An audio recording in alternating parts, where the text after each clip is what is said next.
Hi all, அஸ்ஸலாமு அலைக்கும். Welcome to delight diaries. இன்றைக்கி ரொம்ப சிம்பிளான ரெசிபியோடு வந்திருக்கேன். 2 வெரைட்டியில் பாஸ்தா செய்யலாம். வாங்க வீடியோக்குள்ளே போடலாம். அதுக்கு முதல்ல என்னோட சேனலை சப்ஸ்கிரைப் பண்ணாமல் பார்த்துட்டு இருக்கீங்கன்னா கண்டிப்பாக சப்ஸ்கிரைப் பண்ணிவிடுங்க. அப்போ தான் நான் போடுற எல்லா வீடியோஸும் உங்களை வந்து சேரும். ஓகே, இன்றைக்கி என்னோடய ஸ்டைலில் egg masala pasta and white sauce pasta தான் செய்ய போகிறேன். ஃபஸ்ட்டு 500 கிராம் பாஸ்தாவை வேக வைத்து எடுத்துக்கொள்ளுங்க. தண்ணீரை வடித்து நார்மல் வாட்டரில் வாஷ் பண்ணி எடுத்தீங்கன்னா பாஸ்தா உதிரியாக கிடைக்கும்.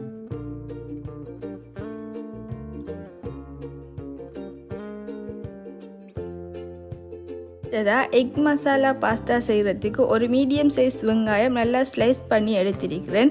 அண்ட் ஒரு பழுத்த தக்காளி, 3 சில்லி, கொஞ்சமாக கருவேப்பிலை, 3 முட்டை எடுத்துக்கொள்ளுங்க. ஒரு தவாவில் எண்ணெய் சூடானதும் முதல்ல கருவேப்பிலை போட்டு பிறகு ஒனியனை போட்டு வதக்கி எடுத்துக்கொள்ளுங்க. சூடான ஆயிலில் ஃபஸ்ட்டுக்கு கருவேப்பிலை போடும்போது அதோட ஃப்ளேவர் நல்லா இருக்கும். ஒனியன் பிங்கிஷ் கலருக்கு மாறினதும் கொஞ்சமாக உப்பு சேர்த்துட்டு chilli and ginger garlic paste சேர்த்து நல்லா வதக்கி எடுத்துக்கொள்ளுங்க.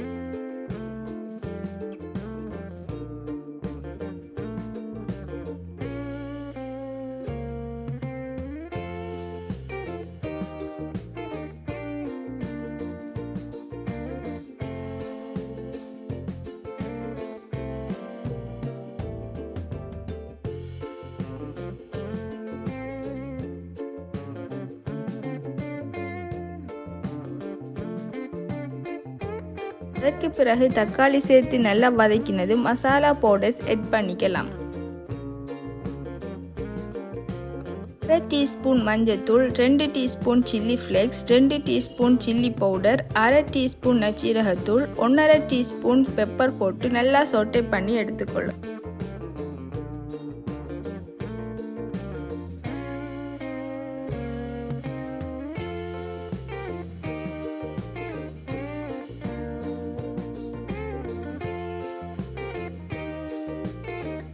டொமேட்டோ பேஸ்ட் 2 டேபிள் ஸ்பூன் சேர்த்துக்கொள்ளுங்க. இது சேர்க்கும் போது டேஸ்ட்டும் சூப்பராக இருக்கும். அதோட டிஷ்ஷுக்கு நல்ல கலர் கொடுக்கும். பேஸ்ட் இல்லைன்னு சொன்னால் அதை ஸ்கிப் பண்ணி கொள்ளலாம்.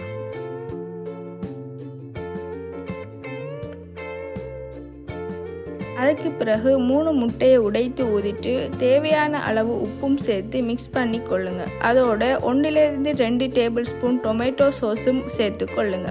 தவாவில் மசாலா அடிப்பிடிக்கிற மாதிரி இருந்தால் 3-4 டேபிள் ஸ்பூன் தண்ணி சேர்த்து கொள்ளுங்க.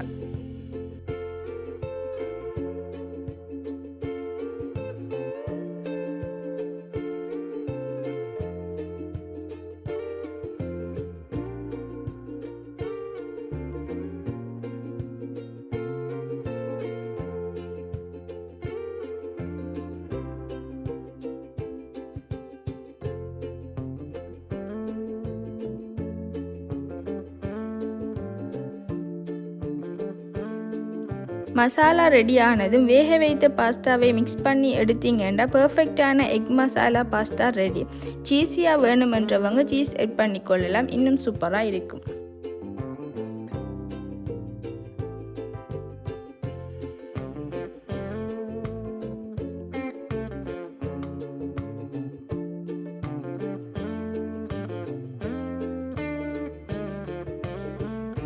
அடுத்ததாக ஒயிட் சாஸ் பாஸ்தா ரெடி பண்ணிக்கலாம். அதற்கு ஒரு ஸ்மால் சைஸ் வெங்காயத்தை நான் வீடியோவில் காட்டிருக்க மாதிரி நல்லா ஃபைனாக சாப் பண்ணி எடுத்துக்கொள்ளுங்க. 2-3 பல் garlic, 1/4 cup carrot, 1/2 cup sweet corn எடுத்திருக்கேன். உங்களுக்கு என்னென்ன வெஜிடபிள் அவைலபிள் இருக்கோ அதை நீங்கள் ஆட் பண்ணி கொள்ளலாம். அடுத்ததாக சாஸ் ரெடி பண்ணி எடுத்துக்கலாம். அதற்கு ஒரு பேனில் கொஞ்சமாக பட்டர், 2 டேபிள் ஸ்பூன் கோதுமாவாக சேர்த்து நல்லா மிக்ஸ் பண்ணிவிட்டு ஃப்ரெஷ் மில்க் 200 மில்லி ஆட் பண்ணி கொள்ளுங்கள். அது திக்காகி வரும்போது ஸ்டவ்வை ஆஃப் பண்ணிவிட்டு ஃபில்டர் பண்ணி எடுத்து வைத்து கொள்ளுங்கள்.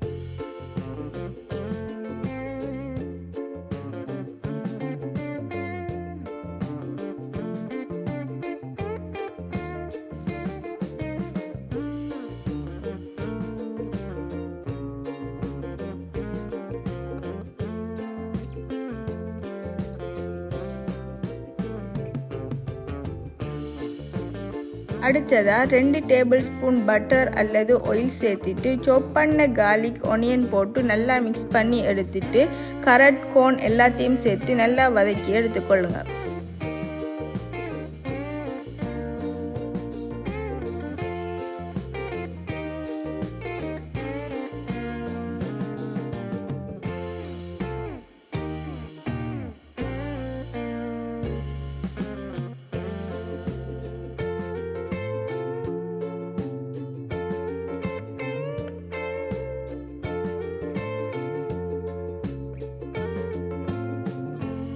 அதுக்கு பிறகு ஒரு ஃபுல் பவுல் பாஸ்தா ஆட் பண்ணி மிக்ஸ் பண்ணி கொள்ளுங்க. அதுக்கு பிறகு ஃபில்டர் பண்ண ஒயிட் சோஸை மிக்ஸ் பண்ணிவிட்டு 10 செகண்ட்ஸில் ஸ்டவ்வை ஆஃப் பண்ணி கொள்ளுங்க. அப்போ தான் சோஸ் கட்டி ஆகாமலுக்கு ஜூஸியாக கிடைக்கும்.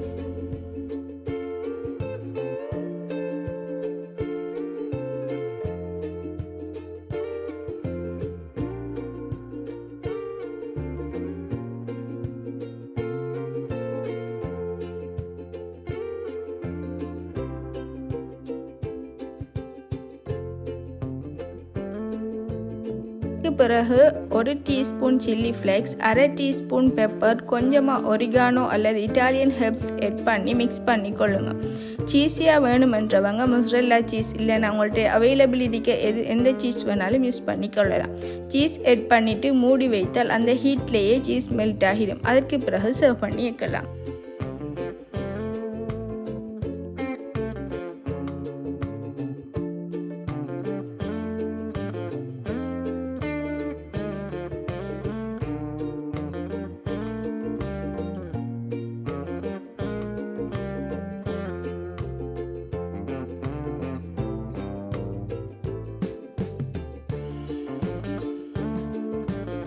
ரொம்ப சிம்பிளான ரெசிபி இது. நோம்பு நேரம் கிச்சன்லேயே ஃபுல் டைம் செலவு பண்ணாமல் இப்படி ஒரு தரம் இஃப்தாருக்கு செஞ்சு பாருங்கள்.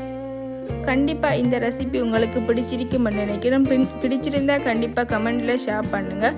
சப்ஸ்கிரைப் பண்ணாமல் பார்த்துட்டீங்கவங்க கண்டிப்பாக சப்ஸ்கிரைப் பண்ணிக்கொள்ளுங்கள். அதே போல் இன்னொரு வீடியோ ஒன்றில் மீட் பண்ணுறேன். அது வரைக்கும் டேக் கேர். அஸ்ஸலாமு அலைக்கும்.